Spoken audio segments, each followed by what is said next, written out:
Great. So the first question is, will we see a different side of Logan that has never been seen before?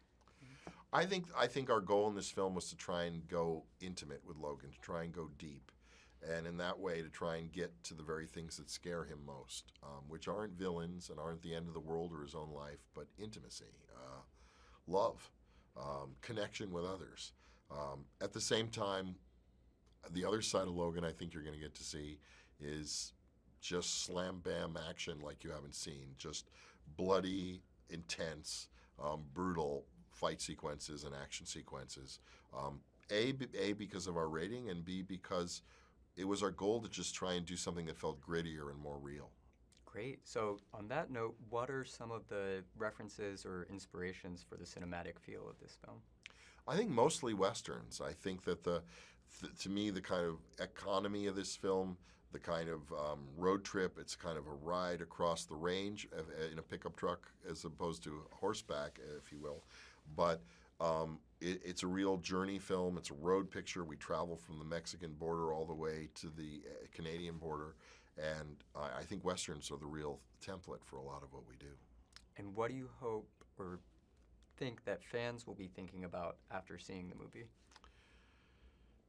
Well, I hope they're wrestling with the power of this character. I think the whole point of making the film was to really help you feel the weight and iconic nature of this character, his unique character in the world of superheroes, his reluctance, his hesitance, his own modesty, his incredible rage, and yet tender heart at the same time.